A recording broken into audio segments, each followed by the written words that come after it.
એકવાર એક યુવાન છે ને ગેલેરીમાં ઉભો હતો અને નીચે એક 70 વર્ષના કાકા રોજની જેમ સાયકલ ઉપર બેસીને મંદિરે જતા હતા. પેલો યુવાન જરા MBA થયેલો હતો, મને બધું આવડે, MBA થયેલો હતો. એટલે એણે પેલા કાકાને પૂછ્યું કે કાકા તમે આમ કેટલા વર્ષથી મંદિરે જાઓ છો? કાકા કે બેટા 50 વર્ષથી જઉં છું નિયમિત, રોજ સવારે મંદિરે દર્શન કરીને પછી દુકાન ખોલું. તો કે કાકા એક પ્રશ્ન પૂછું? કાકા કે પૂછ બેટા. કે તમે 50 વર્ષથી મંદિરે જાઓ છો, કોઈ દિવસ મંદિરની મૂર્તિમાં ભગવાનને જોયા? કાકા કે ના. તો શું તમે ધક્કા ખાવ છો? નાસ્તિક લોકોની આ બધી આર્ગ્યુમેન્ટ હોય છે. તો શું તમે ત્યાં ધક્કા ખાવ છો? તમને ત્યાં મૂર્તિમાં ભગવાન દેખાણા નથી, 50 વર્ષ સુધી તમે કર્યું શું? જવાનું રહેવા દો, ટાઈમ બગાડવાની કઈ જરૂર નથી.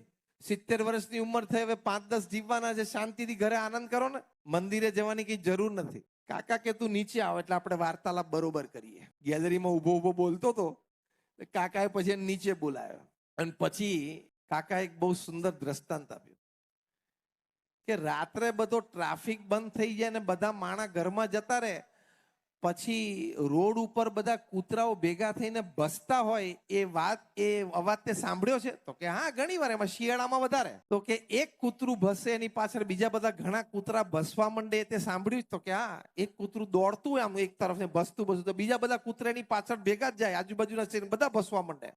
કાકા કે એક કૂતરો ચોરને જોવે ને એટલે ભસવા માંડે, આજુબાજુના શેરીના બીજા કૂતરા પણ એની ભેગા ભળી જાય ને બધા એ દિશામાં જોઈને ભસવા માંડે.